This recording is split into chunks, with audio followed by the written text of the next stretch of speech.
You've made it to 2011. In April of last year, Apple came out with the iPad, which is a tablet that does key things better than a phone or a netbook.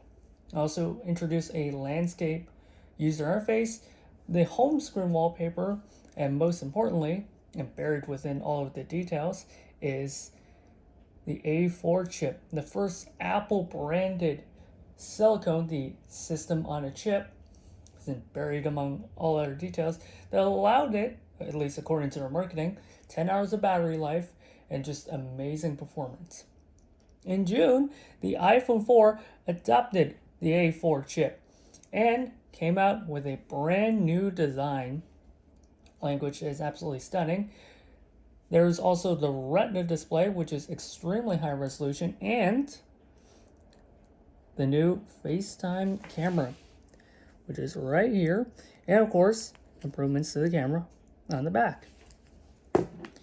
And you have the iPod Touch 4 in September, while I try to awkwardly unlock the iPhone 4, that also introduced the FaceTime camera, also the back camera, and also the A4 chip.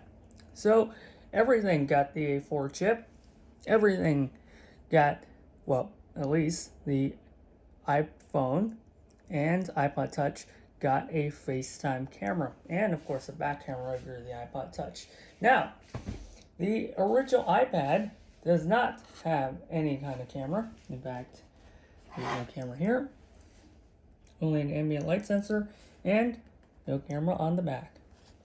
So what do you do in 2011, 11 months after the launch of the first iPad? You come out with this thing. This is the iPad 2. You notice that there are camera icons on the home screen. Why? Because of the front camera here and the back camera here. Let's take a look at the iPad 2. So, first of all, let's take a look at the comparison between the first and second gen iPad. As you can see that even here, the first gen is a lot thicker. In fact, this is quite a thick boy, and this is a lot thinner. In fact, it is 15% thinner than the original iPad.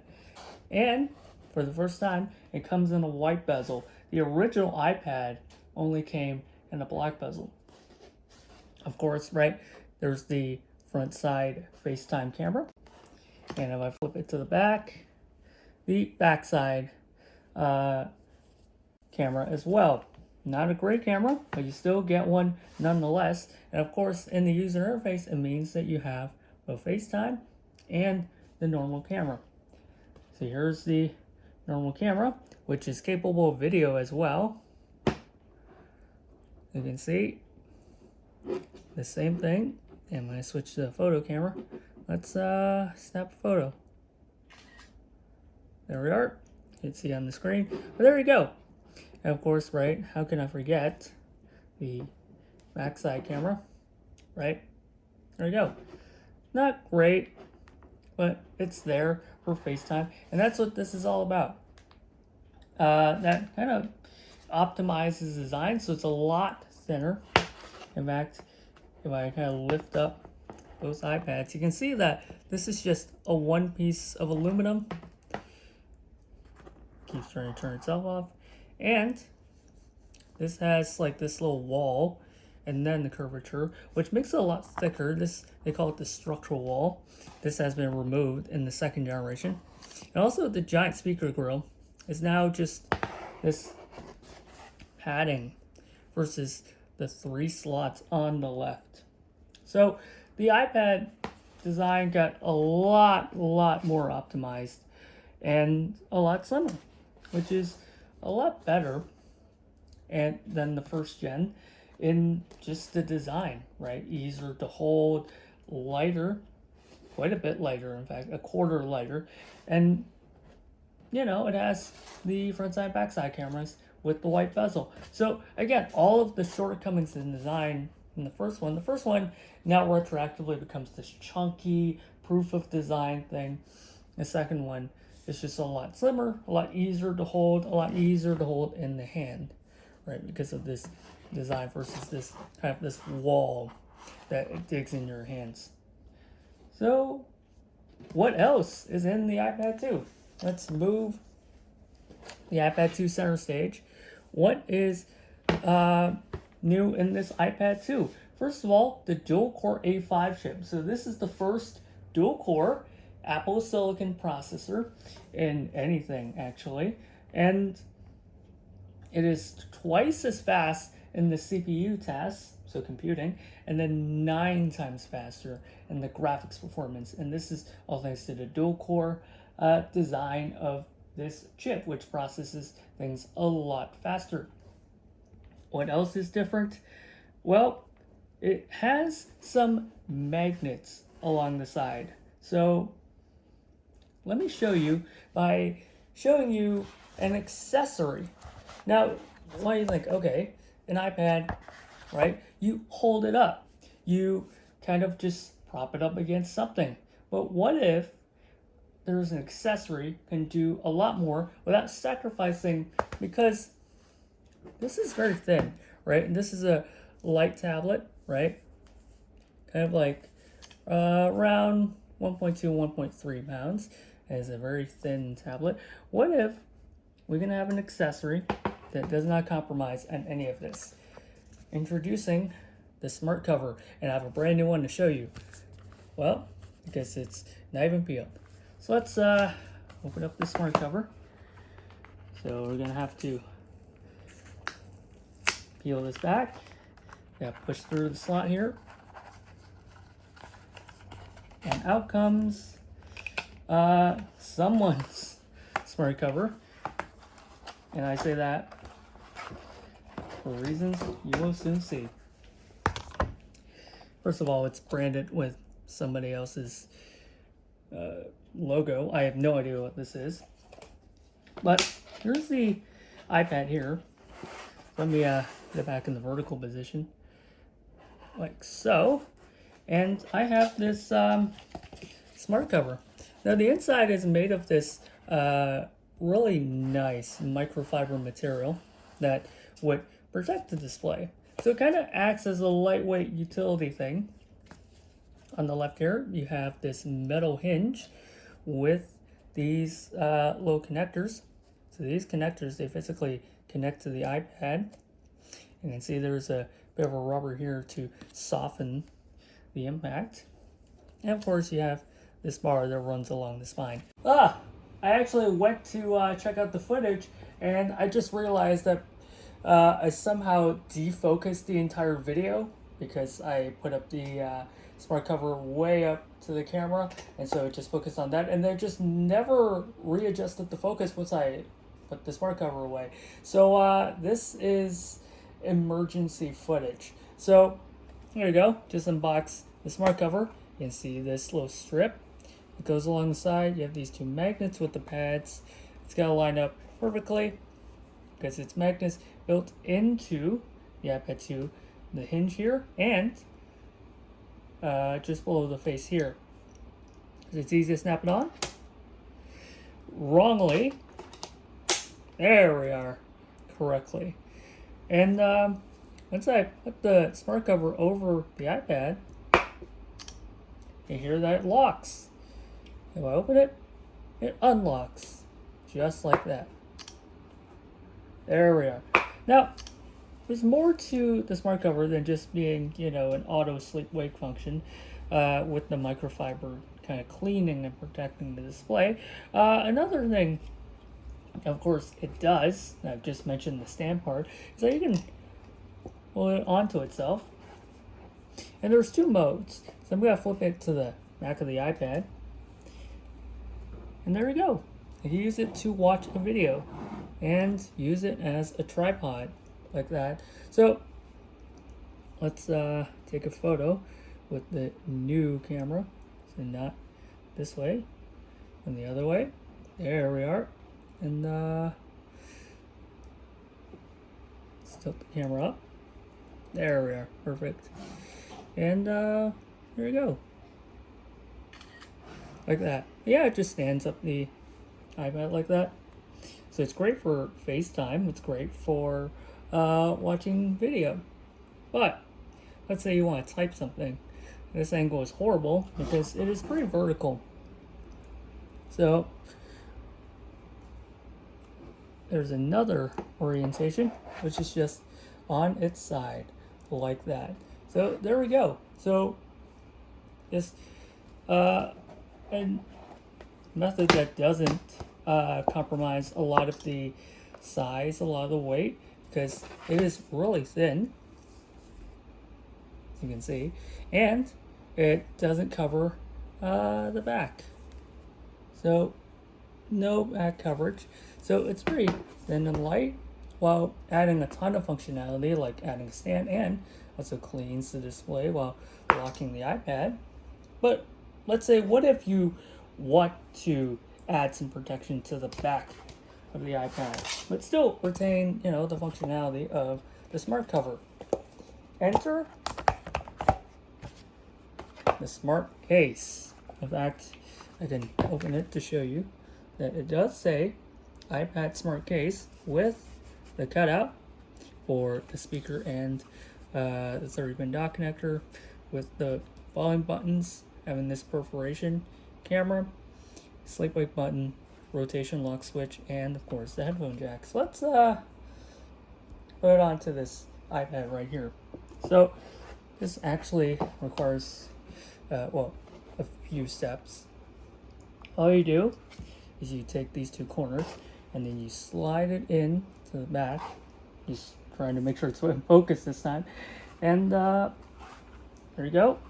And then what you do with these two corners right here is that you have to fold it into the iPad. There we go. So now, when I close it and flip it, there you go. Coverage on the back of the iPad with the cutouts for the mic, the headphone jack. Yeah, being an Apple person, you forget what headphone jack is. The camera, the sleep wake button, the volume buttons, you can see has these nice symbols.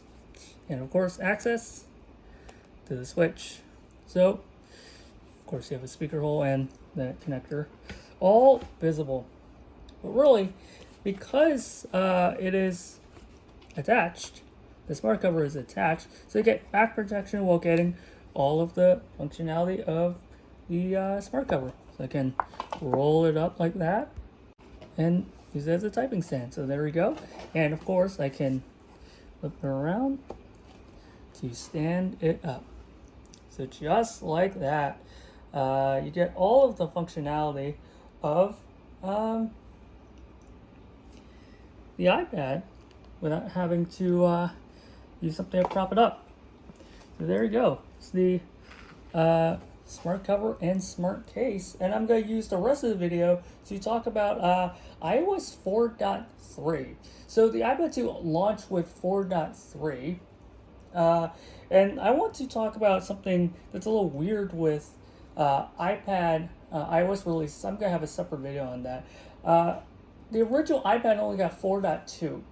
So judging by how 4.0 and 4.1 were already out for a bit, 4.2 was the first version to get to the iPad 1, and then finally this thing launched with 4.3. So there's a bit of time where the iPhone got the latest iOS while the iPad just didn't.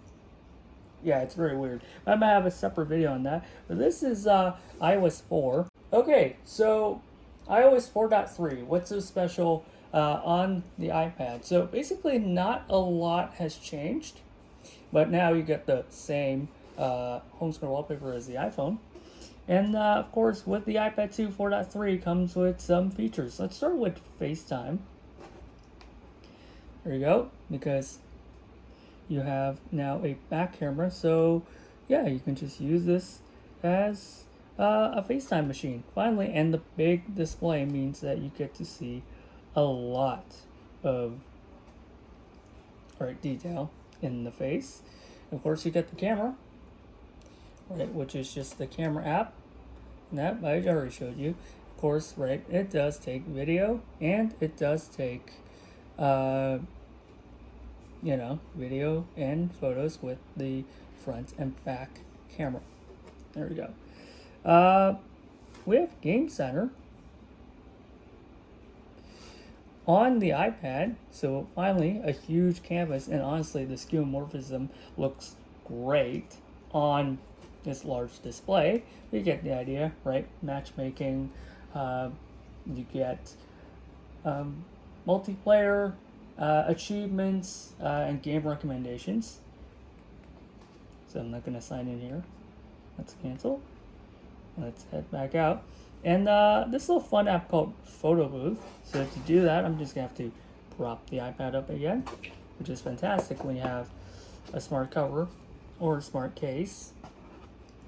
Okay, so let's launch Photo Booth. Great. So you're going to do a lot of filter effects, and I'm just going to put my hand in front. And let's take a horrifying photo with this kaleidoscope here. Ugh, I don't know what photo this is, but there you go. It comes out right here on the right for these photos. So I can take even more. So here's the, well, maybe you can use another filter. How about thermal camera? Okay, here's an AirPods case. But it's not really thermal, it just emulates a thermal camera, it just colors things. And it drops down right there. They're horrifying, but yeah, you can do this. And this is originally a Mac app, but they brought it to an iPad because, it's fun. What else is on 4.3? Not a lot in terms of just the stock apps. Basically, you get the similar experience. You get some optimizations, but they're not huge. You do get folders, and I have, you know what, let's use a few apps to show you. So I can drag an app on top of another app, and there you go. You get a folder, just like the iPhone 4, just like any other device running iOS 4, and you get intelligent naming. iBooks is also an app on the iPad. In fact, I think it debuted on the iPad, if I'm not mistaken. Now, here we go. Here's a magazine that I didn't preload, where you can scrub through. And honestly, not a bad way to read PDFs. And honestly, I would highly recommend, if you're going to read any kind of ebook or PDF, prop it up. There you go. I have no idea. To put this in there because I do not read magazines. That is a fact. But there you go. That is iOS 4.3 on the iPad, and this is the story of the iPad 2. So yeah, hope you enjoyed. Hope you had fun. And but there's still a couple things missing. All right, so we have the A5 chip. We have a new design with the white bezels. We have the front and back facing camera. We have a lot of things. But you know what this thing doesn't have? Do you know? In fact, I'm going to have to put it in focus just to make it clear. Can you tell? Something is missing.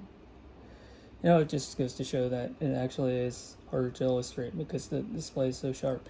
But this is 1024 by 768. This is still not a Retina display. Yep. So one thing that they will have to address, and one thing that they will address in the very next iPad. So yeah, stay tuned for that. But yeah, this is the iPad 2. Thanks for watching.